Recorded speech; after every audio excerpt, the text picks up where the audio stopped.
Я проповедую 26 стиха. Бытие 4:26. Бытие 4:26. Очень важная проповедь. У Сифа также родился сын, и он нарек ему имя Енос. Тогда начали призывать имя Господа. Я считаю еще раз. Пускай люди заходят в зал, чтобы слушать проповедь. Вы слышите там, да? Слышно? Те, которые сзади сцены, пускай они заходят в зал. Группа порядка, помогите им найти место. 26 стих еще раз. У Сифа, дорогие мои, делайте мой голос мягче, потому что у меня голос пропадает, чтобы я мог не кричать. У Сифа также родился сын, и он нарек ему имя Енос. Тогда начали призывать имя Господа. Что особенно в том, что у Сифа родился сын? Именно об этом я буду проповедовать сегодня. Что особенно в том, что его звали Енос? Именно об этом я буду проповедовать сегодня. И поэтому я называю эту проповедь так. Будь Еносом твоего поколения. Махаса Корондо. Шинте Маха Сада. Будь. Если вы собираетесь слушать эту проповедь, вы должны также собираться что-то делать с этой проповедью или после этой проповеди. Потому что я буду возгревать в вас желание служить Богу. Это проповедь с Духом Святым. Я буду возгревать в вас желание творить что-то для Бога. Дух Святой будет возгревать в вас желание делать подвиг для Него. Будь Еносом. Запомните себе это слово. Енос. Енос. Алло, тише там. Перестаньте молиться, перевезите ее сюда. Привезите ее сюда, не надо молиться. Будь Еносом твоего поколения. Будь Еносом твоего поколения. Бытие с первой главы мы видим, что Бог создал человека для общения.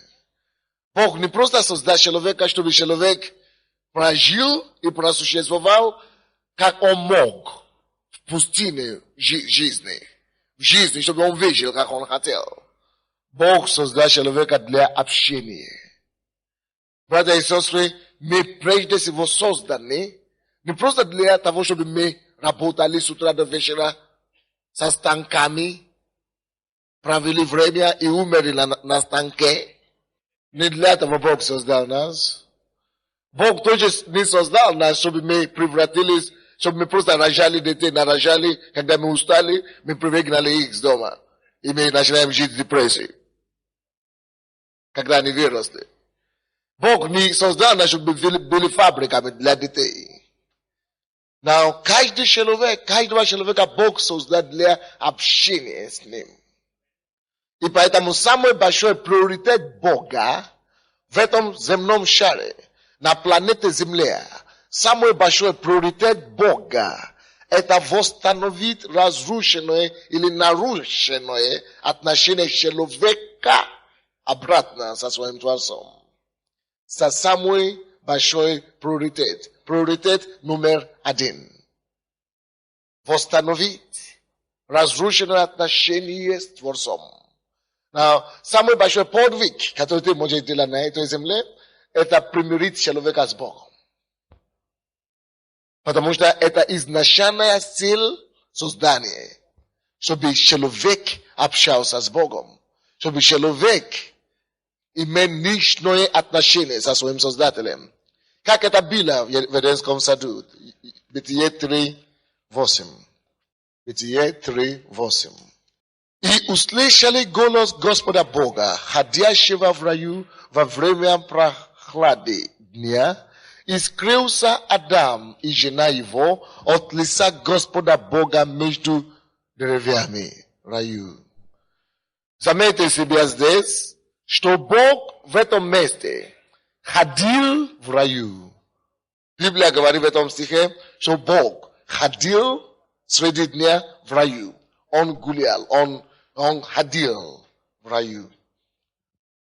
Почему он ходил там? Потому что в раю жили два человека.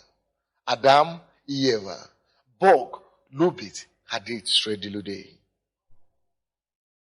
Божий приоритет – это иметь общение с ними. Now, откуда мы это знаем? Потому что после того, как Адам и Ева выяснили, что они грешили и согрешили, что они сделали? Они видели, что они грешные, они скрылись. Написано в этом же стихе, что они скрылись от Бога. Они уже не хотели общаться с Богом. Грех удалит тебя от Бога. И грех удаляет человека от Бога. Поэтому к Римлянам, 6 глава, по-моему, 23 стих, написано, что мы все загрешили и лишены славы Божьей. Грех лишит тебя Божьего присутствия, Божьей славы. Грех лишает человека чего-то. Есть место, дайте им место присесть этим людям. Пускай они, по-моему, должны быть свободное место еще. Грубо порядка. Не давайте людям уходить обратно. Давай лучше помогать им найти место. Аллилуйя. Вы слушаете, да? Грех лишит тебя своего будущего. Грех может лишить человека смысла его жизни. Грех удалит тебя не только от Создателя, он удалит тебя от причины твоего создания. Потому что если ты не будешь знать автора жизни, ты не сможешь знать цель жизни. И все люди, которые живут без Бога, поэтому они не знают Бога. Потому что они живут в грехе. Грех уже давно их отделил и удалил от Бога. Грех удаляет от Творца. Кто-то говорит, где Бог? Покажите мне, что есть Бог. Начни жить праведно, и ты увидишь автоматически Бога. Но в том-то и дело, что ты не сможешь жить праведно без Христа. Люди говорят, грешники, что они говорят? Где Бог? А докажите, что есть Бог. Глупость. Потому что зачем мне доказать Бога, когда Библия уже говорит нам, как видеть Бога? От Матфея 5, 3 или 5. Я не помню какой. От Матфея 5. Евангелие от Матфея 5 глава, Нагорная проповедь. Написано, блажение чистым духом. Чистым сердцем. Алло, не шумите с этим микрофоном, или что вы делаете там? Блаженны чистым сердцем, ибо они Бога узрят.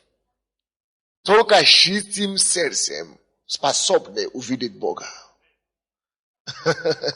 Поэтому, когда неверующие задают вам вопросы и бросают вам вызов кулаками, докажи, чего доказать-то? Как тебе доказать? Я докажу, все равно ты не увидишь его, потому что ты все равно не чистым сердцем. Единственные люди, которые способны видеть и ощутить Бога, это те, которые уже ощущены сердцем. Поэтому, когда мы приходим к Иисусу, мы осознаем нашу необходимость, нашу нужду покаяния в ощущении. Когда мы приходим к Богу, мы каемся в своих грехах, как только что Он очищает нас, мы, может быть, даже не сможем объяснить своими словами. Но тут же мы убеждаемся в том, что мы спасены, что Бог принял нас. Почему? Потому что очищение произошло. После очищения приходит осознание Бога. Очищение приводит тебя, очищение греха приводит тебя к осознанию Творца. Потому что твои глаза опять откроются. Потому что ты восстановлен. Твое отношение с Ним автоматически, и тебе не надо даже умом понять это. Ты в духе знал. Твое сердце открыто, твоя совесть открыта, твоя душа спасена. Ты примирен с Отцом, с Творцом. Аллилуйя. Поэтому, когда Wagdam i Ewa zagrzeszyli, a nie отошли od Boga i skryli. И слушайте, скрыться от присутствия Божьего.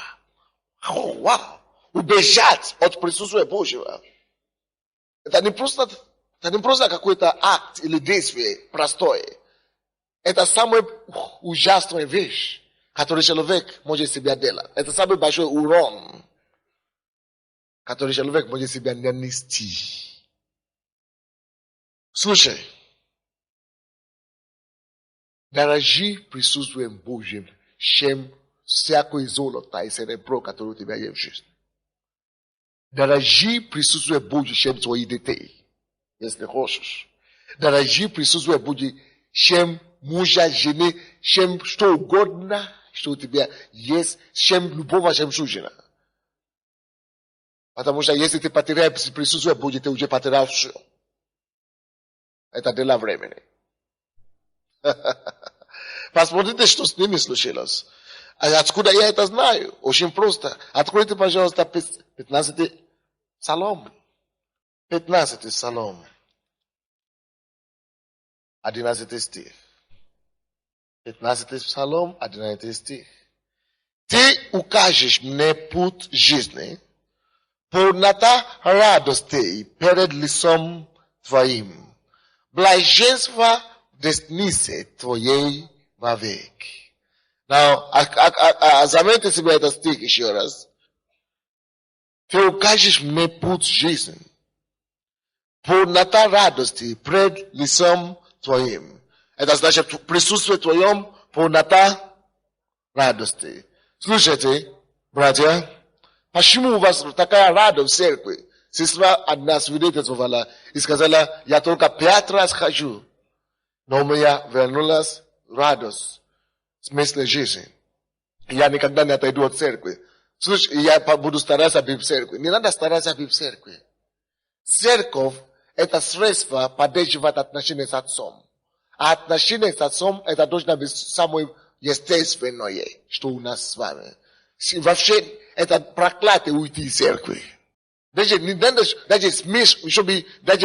смысл такой, даже мелькнуло тебе, что может быть такое, что ты не будешь в церкви. Не дай Бог. Ты должен быть утвержден на Сионе. Потому что только на Сионе пребывает спасение. Но Библия говорит здесь, что присутствие Божье перед лицом Твоим полнота радости. Братья и сестры, неважно кто ты можешь быть президент, ты можешь быть миллионер или миллиардер. Но если ты не живешь с Богом, присутствие Бога, у тебя не может быть полноты радость. Ты не можешь иметь радость до конца, то есть полностью, окончательно, полная радость. Никогда у тебя, ты не сможешь никогда испытывать его. Делай, что хочешь. Хоть лети в Луну. На Луну. Куда хочешь. Кину себя куда хочешь. Ты можешь иметь деньги, что ты будешь плавать в деньгах. Все равно у тебя не будет, напиши, зафиксируй себя это. И ты можешь попробовать. Но зачем попробовать? Мы уже были там. Мы уже были в миру. Мы уже имели мгновенные, сиюминутные радости раньше.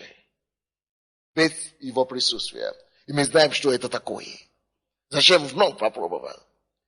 Написано уже. И когда что-то написано в Библии, оспаривать его бесполезно. So, полнота радости только перед лицом его.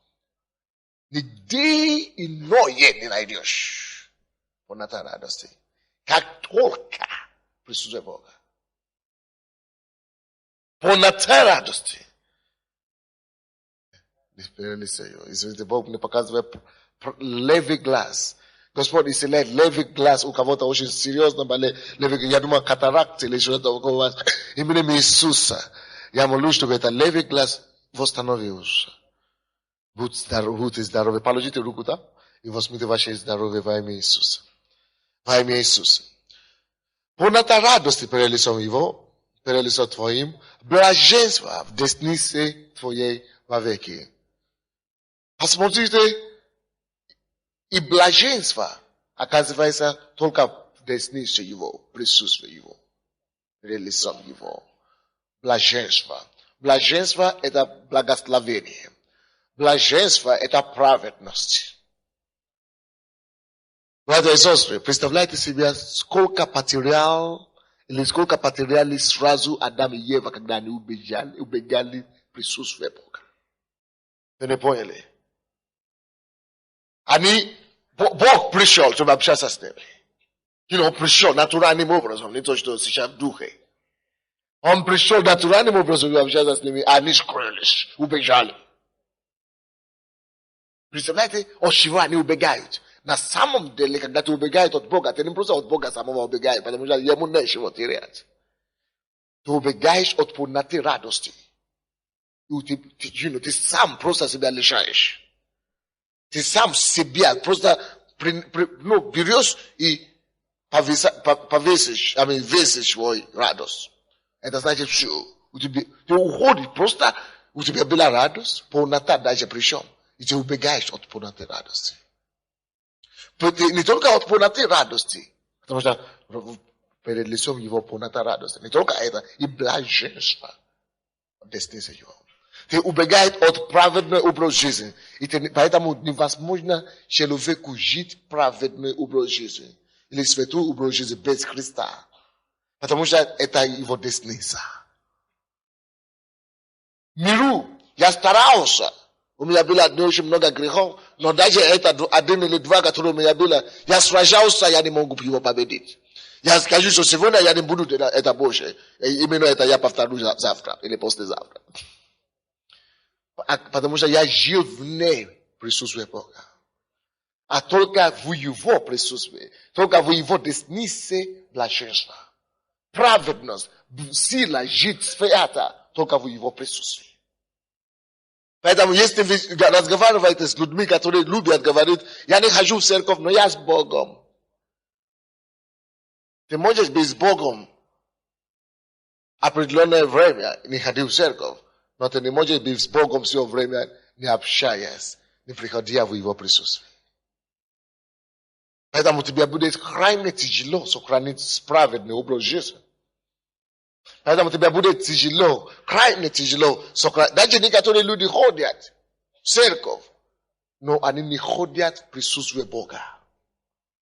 И они не смогут приобрести праведный образ жизни. Потому что они ходят в здании, но они не ходят в присутствии Бога. Итак, Адам и Ева убежали с присутствия Бога. Убегали.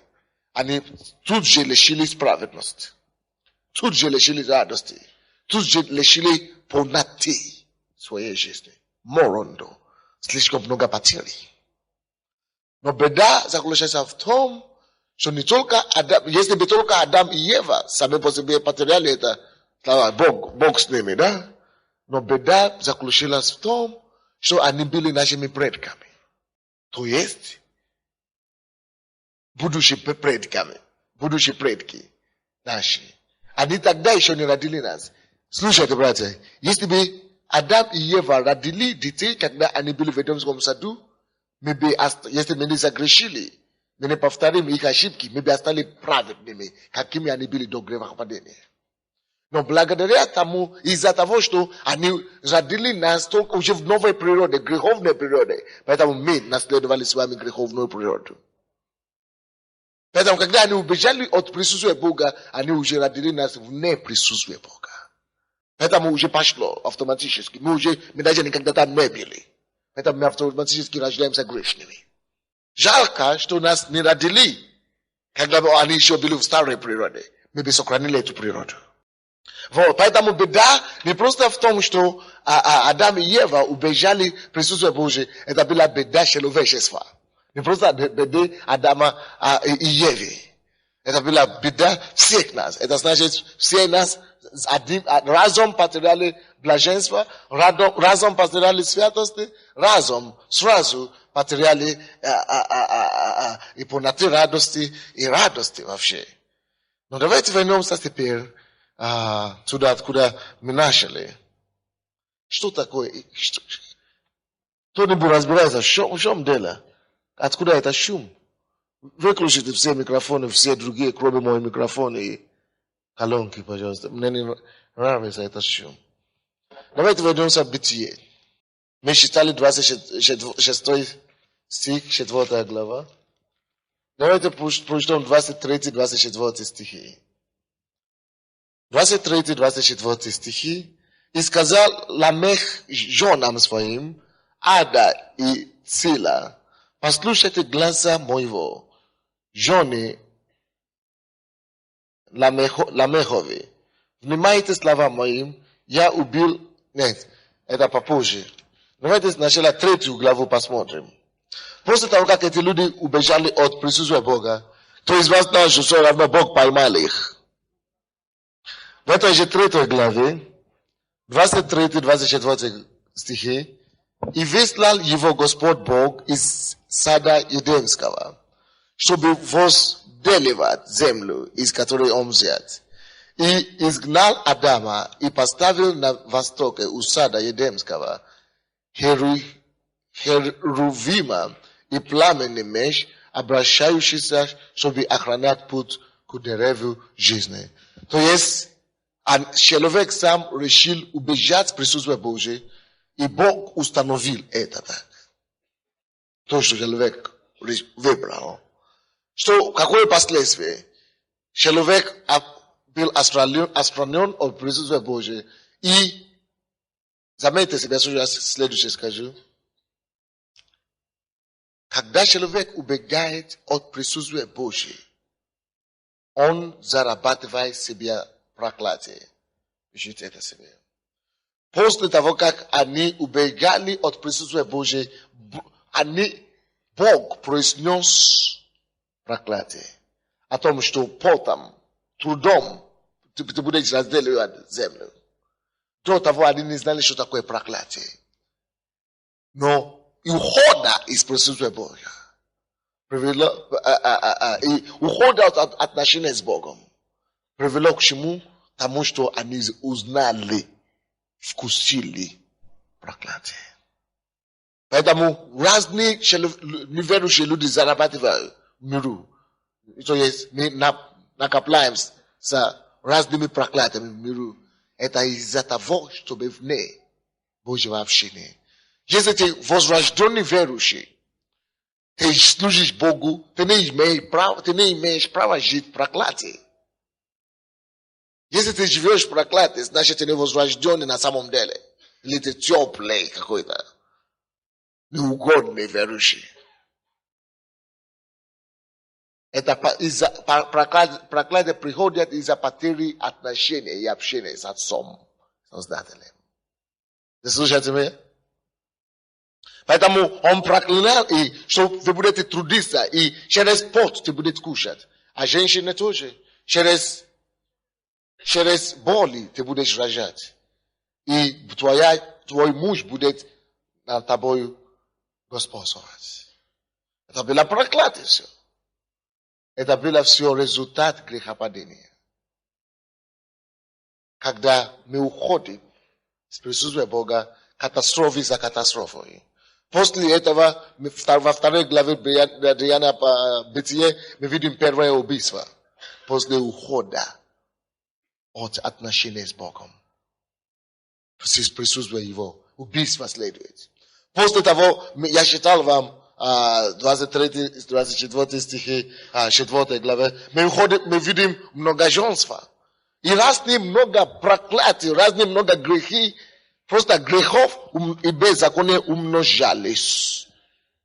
В результате потери отношений и общения с Богом. Так, это все продолжалось. Допустим, 4 глава, мы читаем 1 стих. Адам познал Еву, жену свою, и она зачала. И родила Каина, и сказала, приобрела я человека от Господа. И еще родила брата его Авеля. И был Авел пастырь овец, и Каин был земледелец. Он говорит, я приобрел человека от Господа. Она радовалась. Слушай. Вне Бога. Вы слушаете? Вне Бога всякая радость. Ребенок – это радость или нет? Когда человек рождает ребенок, первенца, большая радость. Но слушай, вне Бога всякая радость is temporal на английском. Временной. Всякая радость вне Бога временная. Ты можешь терять его любое время, если Бог тебя не защитит. Их радость их не привела к Богу. Их радость должна была их привести к Богу. Я приобрел человека от Господа. Они должны были вспоминать их отношения, которые были с самого начала. Они не вспоминали это. Они радовались тем, что у меня дети, у меня работа хорошая, многие так и поступают сегодня. У меня хорошая работа, и забили Бога, поехали на работу. Почему ты не ходишь в церковь? Работа. Почему ты не ходишь в церковь? У меня родился ребенок. Их есть работа, радость, которая не приближается, которая не приводит человека к Богу. Радость, которая не укрепляет его отношения с Отцом и с Творцом, временная радость. Твоя радость должна тебе прогнать ближе к Богу. Всякая твоя радость должна быть еще один повод сильнее служить Богу. Пускай благословение Божье на твою жизнь не будет то, что тебя уведет от Бога к проклятию. Вы знаете, есть такие люди, когда им плохо, они ходят и служат Богу. Но когда хорошо, все. Они удаляются от Господа, тем временем зарабатывают себе проклятие. 8 стих, и сказал Каин Авелю, брата своему, и когда они были в поле, восстал Каин Авеля, брата своего, и убил его. В радость временная, так и доказала временная радость. Прекратилась неожиданная. В 11-12 стихи продолжается катастроф за катастрофой. И ныне проклятый от земли, которая отверзла уста свои, принять кровь брата твоего от руки твоей. Когда ты будешь возделывать землю, она не станет более давать силы своей для тебя. Ты будешь изгнанником, искатцем на земле. Проклятие за проклятие. Тем больше люди уходят от Господа, тем дальше уходят от Христа, тем больше беды, тем больше проклятия, тем больше несчастья. Даже если ты живешь в море денег, внутри больше катастрофы, больше боли, больше беспокойства, больше бессонной ночей, больше трагедий. Братья и сестры, это дорогая цена не жить, не пребывать в присутствии Бога. Слишком дорогая цена. И так и продолжалось. Вы потом поймите, почему я это говорю, именно рассказывая эту историю. Так и продолжалось. Всякие разные вещи произошли. Но в Библии убивали друг друга, имели много женства и так далее. Но слава Богу, что мы дошли с 1 главы до 4 главы. 4 главы это катастрофа за катастрофой. Но слава Богу, что мы дошли до последнего стиха 4 главы. Это моя проповедь начинается. В 26 стихе 4 главы мы читаем. У Сифа также родился сын. Но на этот раз сын, это не просто очередной сын. Родился сын, и он нарек ему имя Енос. Я говорю, именно это есть тем, ты должен стараться быть. Енос, тогда начали призывать имя Господа. Братья и сестры, все поколения жили, много поколений жили до 4 главы. Много год, много лет. Люди жили много лет до 25 стиха 4 главы. И никто не вспомнил, откуда они пришли. Пускай присядут. Никто не вспоминал, не вспомнил, что когда-то был Бог. Никто не вспомнил, что когда-то их предки Адам и Ева имели отношения с Богом. Они жили в миру, распространялись в миру, увеличивались в миру, радовались мирскими радостями. Рожали, они думали, что это радость. Не знали, что это временное. Женились, они думали, что это радость. Не вспоминая о Боге, не зная, что это временное. Они общались, строили города. Женились на 2-3 жен. Они думали, что это радость. Не вспоминая, откуда они начали жить. И такая жизнь вроде бы интересна, со своими проблемами. Они как-то разрешали их, как-то выходили. Но слава Богу, тут в этом мире хаоса родился один человек. Представляете, сколько времени прошло? С тех пор, как Адам и Ева были выгнаны в Едемском саду. Представляете, сколько времени, сколько историй, сколько цивилизаций прошло. И только при рождении Еноса, Марахаса. Мара. Написано, Иосифа родился сын. Его звали Енос. И по его рождению от него люди начали опять призывать имя Господа. Каким ты вспомнишься? Каким люди будут вспоминать о тебе? Когда ты умрешь? Каким люди будут вспоминать о тебе? О том, как ты жил? Будешь ли ты восстановителем развалины в твоем поколении? Какими люди будут тебя вспоминать? Человек, который гулял в миру, работал со станками, рожал с кучей детей, женился, выходил, разводился и умер. Без особенного подвига. Или твоя жизнь и твое поколение. Ты сделаешь все, чтобы восстановить от кого-то, от какие-то жизни, тому месту, где они опять начнут призывать имя Господа.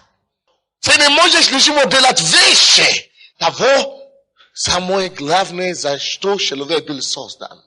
Чтобы человек имел личное отношение с Создателем. Это причина номер 1. Поэтому самый большой подвиг, что ты можешь делать. Если ты бизнесмен, ты зарабатываешь деньги, и это должно способствовать людей примиряться опять с Творцом. Если где бы ты ни был, рядовой человек, твоя жизнь все будет эффективна, когда она направлена к тому, чтобы сделать людей счастливыми. Чтобы сделать людей познавать своего Творца. Все жили и не задумались о Боге. Все жили и не думали, что это возможно. Но когда Енос родился, целая история изменилась. Он решил искать Бога, и он нашел его. Мара. И он не просто нашел Бога и замолчал для себя. Он направил все свое поколение, которые жили вместе с ним, и установилось, и написано в книге записи, что с его времени, не только он призывался Господа, с того времени люди начали призывать имя Господа. Это как Украина сегодня, коммунизм, и Бог дал нам шанс жить. Меня зовут Сандей, но Бог мне дал помазание Еноса. Присоединитесь к этой секте. Присоединитесь к вашему пастору.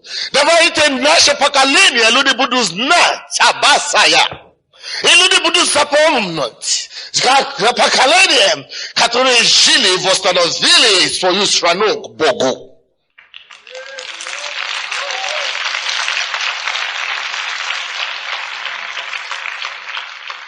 Хватит нам грешить в миру. Хватит нам жить обыденную жизнь. Все могут жить грешить, но как все живут. Это не подвиг. Кто не может изменять жену? Если у него есть жена, это ясно, что он не, это, как вы говорите, он не импотент. А если он не импотент, он может изменять ее в любое время. Это не подвиг, все это делает. Но подвиг это этого не делает.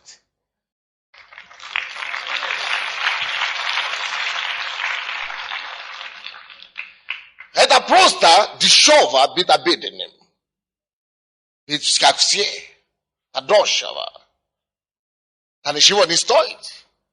Что стоит человеку взять сигареты и курить? Это ничего не стоит. Но пока это требует мужества и силу воли, чтобы этого не делать. Или чтобы бросить. Поэтому, ты спасен Богом не просто, чтобы ты продолжал жить обыденную жизнь. Бог хочет, чтобы ты нарисовал, и чтобы ты сделал линию, праведность, твою жизнь. Чтобы твоя жизнь была знаменита тем, что 10 человек пришли к Богу, познали счастье жизни, смысл жизни, благодаря твоему свидетельству, благодаря твоему слову, благодаря твоей жизни, благодаря твоему активному деятельности, благодаря твоих дел, то люди узнали Творца. Поэтому я проповедую на теме. Будь еносом твоего поколения. Кто такой енос? Люди забыли Бога. Отошли все, кто грешил, кто женился на 2 жен, 3 жен, кто убил, даже брата убили. Но женился, родился. Жизнь как жизнь. Ничего сверхординарного. Все жили, и никто не вспоминал источник. Откуда вообще все это? Помните, источник Беларуси. Источник был Едемский сад. А там было присутствие Божие, где была полнота радость. Никто не вспоминал. Никто даже не знал, что можно это восстановить. Но Енос, написано, и у Сифа также родился сын.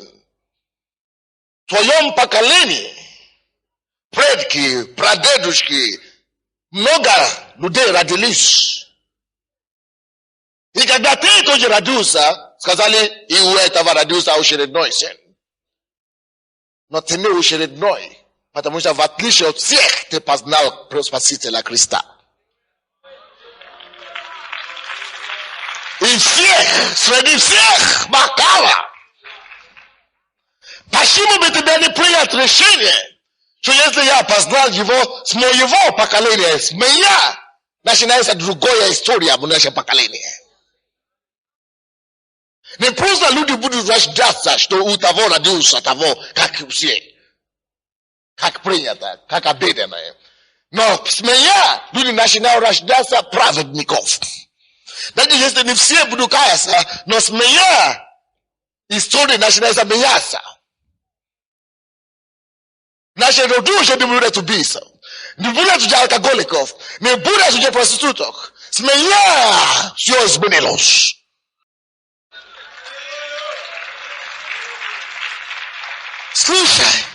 Слушай, перестань думать, как ты думал в миру. Ты уже другой, дорогой. Ты не просто здесь больше, чтобы работать на заводе. Ты больше не просто живешь на планете Земле, чтобы кушать и иметь что одеться и умереть. Но я говорю на уровне нации сейчас даже. Не только на уровне своего рода. Хотя надо оттуда начать. Но я говорю на уровне страны и нации и мира. Потому что мы имеем это призвание. Это церковь. Мы имеем это призвание. Менять мир. Когда я умру, я написал в моей книге, что я ателос бы, чтобы написали там, что человек, который жил, и сделал все, чтобы исполнить изволение Божье в его поколении. И я думаю, что это не будет уже желание. Даже если я умру сегодня, это уже факт. Пускай твоя жизнь произведет кое-где какое-то изменение. Будь еносом твоей семьи. Чтобы с рождения твоей жизни твоя семья начала призывать Господа. Будь еносом твоего дома. Будь еносом твоего села. Будь еносом твоего города. Что с его жизни, с его поколения, дети в этом округе перестали колоться. Начали искать Бога. Этот брат, наркоман, на прошлой несколько недель назад говорил, он первый пришел к Богу. Наркоман. Все его семья так, они пропадали так. Через него его мама пришла. А потом Василькова, у него есть родственники.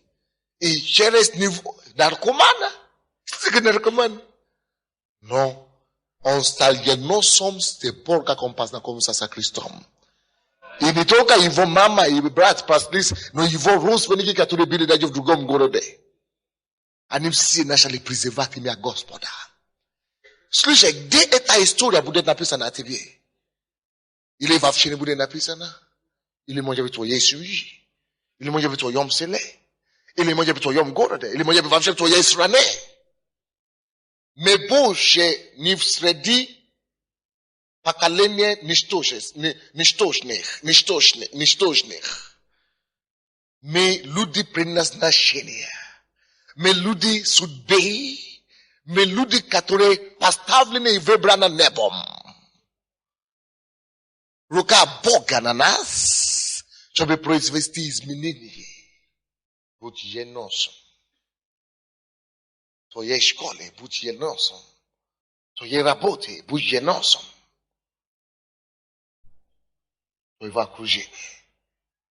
Пускай люди начнут любить там, где ты работаешь. Пускай люди начнут молиться твоим приходом. Пускай с тобою меняется история радикально. Now, енос родился, и люди опять начали призывать имя Господа.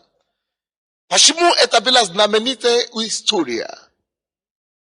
Потому что енос понял, самое главное, что стоило было понять.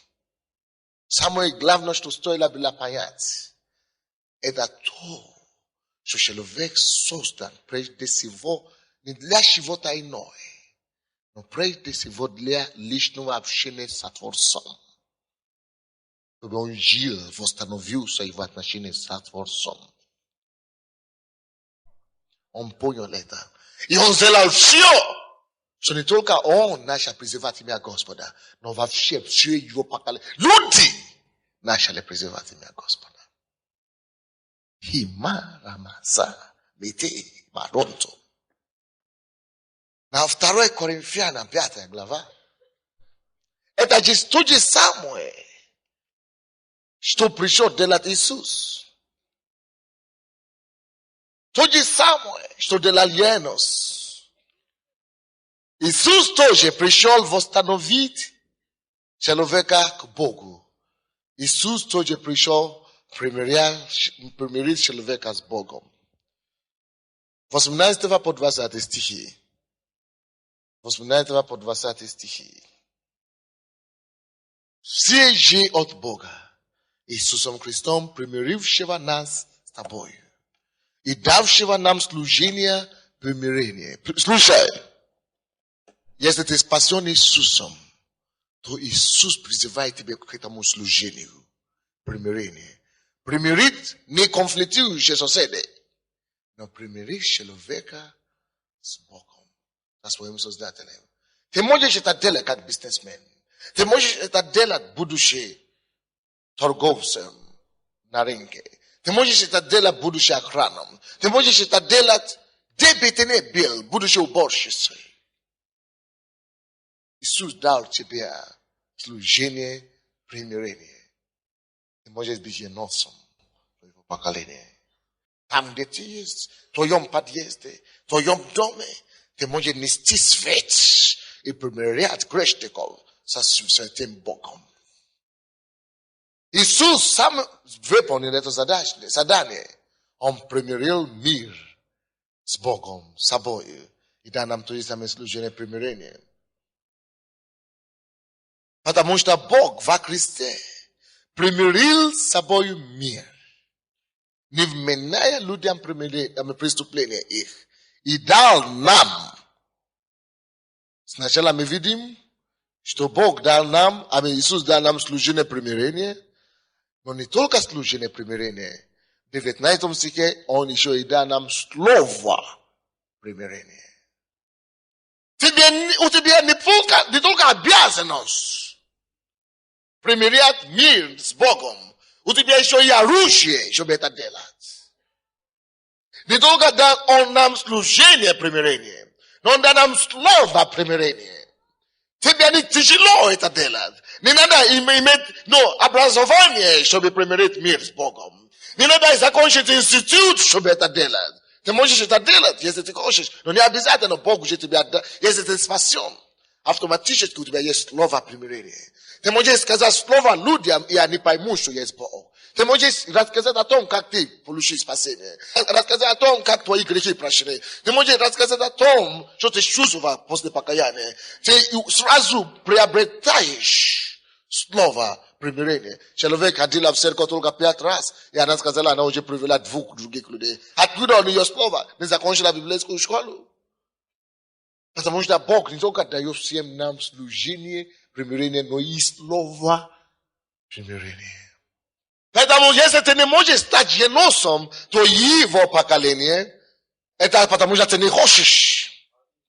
Если ты не можешь, ты не встаешь, ты не становишься еносом твоей семьи, твоего родства, это потому что ты не хочешь. Тебе дано служение примирения. Тебе дано не только и служение, но и слово примирения. Ты можешь стать еносом твоего поколения. Представляете, благодаря моей сестре, она начала мне рассказывать о Боге. Единственное, первый, кто пришла к Богу. Я был из царской семьи. Моя прадедушка, мой прадедушка, у него было 12 жен. Он был королем. А как король в Африке, он имеет право все люди его собственности. Я рос в такой семьи. И вы знаете, мой брат, старший брат, он был первым, один из самых молодым доктором наук наших местностей. 28 лет. Тогда была очень редкость. Это было даже сейчас редкость. Доктором наук быть 28 лет, тоже редко. Ты можешь быть аспирантом или кандидат. И он стал сразу заместителем министром внешних дел, внешних отношений, иностранных дел. Ему было 30 с чем-то, 32 или 35 лет. Он умирает трагически, и тут же умирает второй, который был помощником министра экономики страны. За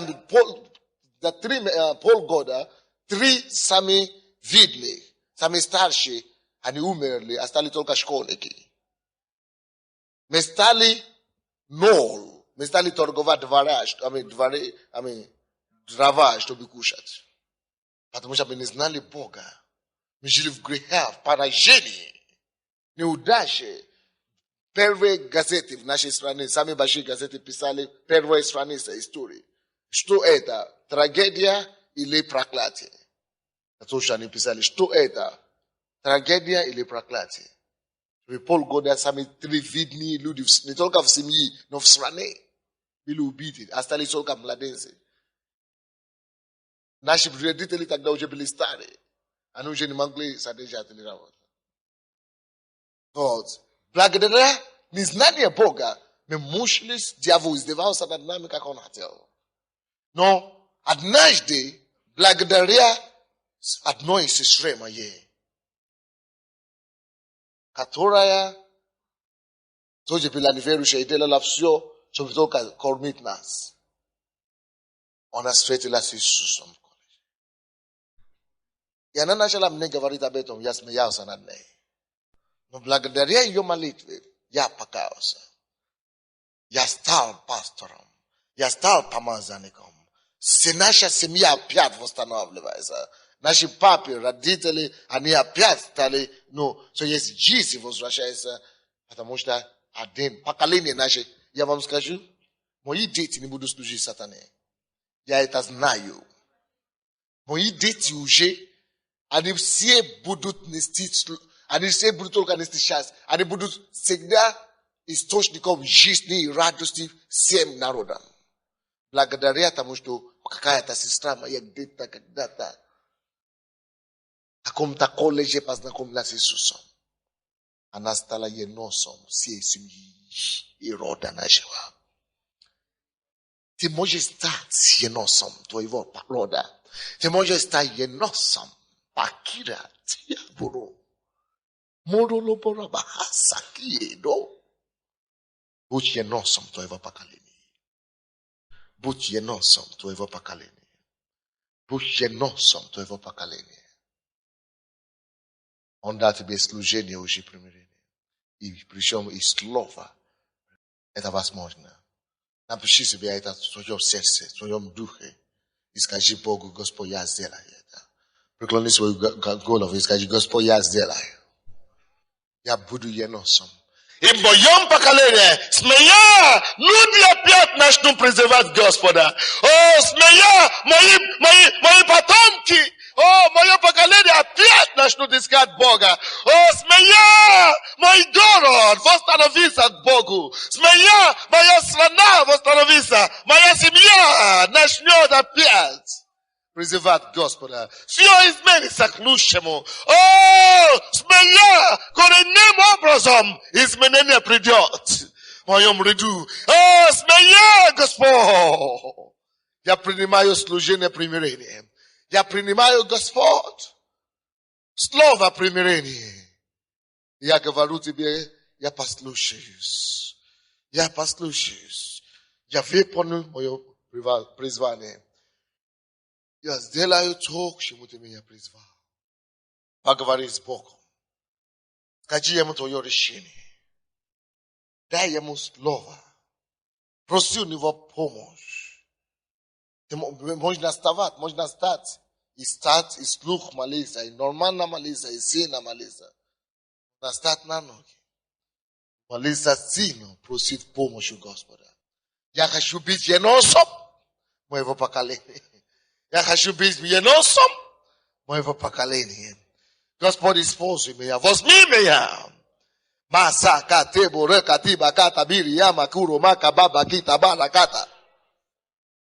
Imorokoto marakabi mari yamu kota bakata miri yama ama boti kala miki tele morogata mala nada. Amen. Brother and sister, послушайте меня еще раз. Исайя 61, 4 стих. Каким хочет видеть тебя Бог? И застроят пустыни вековые. Вставайте все. Посмотри на пустыни вековые, пустыни твоего рода и родства. Посмотри на пустыни, вековые пустыни твоей семьи. Вековые неудачи. Вековые пустыни твоего народа. И Библия говорит, что они будут восстановителем, они застроят. Вы застроите. Говорит, Господь, я застрою. Ты будешь меня использовать, чтобы строить пустовые пустыни, а вековые пустыни. Gospod, во имя Иисуса, я отдаю себя Тебе, как и оружие, чтобы застроить, Господь, вековые пустыни, все эти вековые неудачи моей семьи, все эти вековые пустыни моего родства. О, Господь, все эти пустыни, Господь, моего поколения, я призываю Тебя, используй меня, чтобы стать тем еносом, который изменит этого, который повернет это, именем Иисуса. Shele moro masamiri yala moko temiri yama kabaria moria mokotanda. Amalia makosa katimori katamala morike talimole ando sinde.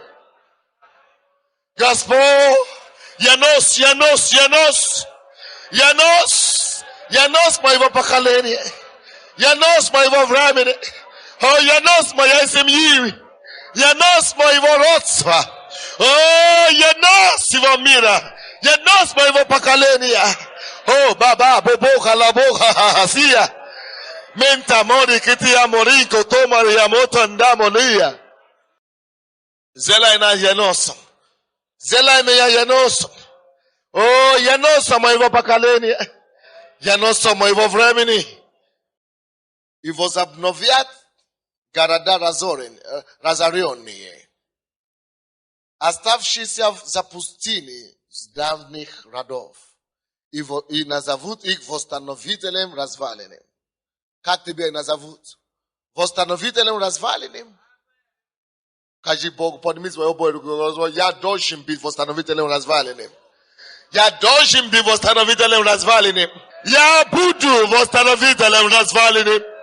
Развалины. Я буду восстановителем развалины. В своем поколении, в своем роду.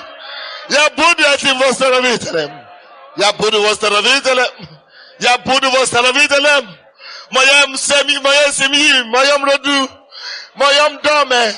О, Боже.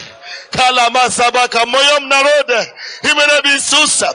Habasaka tabalika baria ye borika tabilika taborika tamoli andamolike taya ye boria bota mondi ya mokoromo ndi mati barika tiba kuba buru kutsuma la morokoto shaka taba koko kobakaga gagagaba kariaba koko balaborondo oh papo boribo koto boriko borokoto bokoto baya oh snas Boże snas Gospod Slas!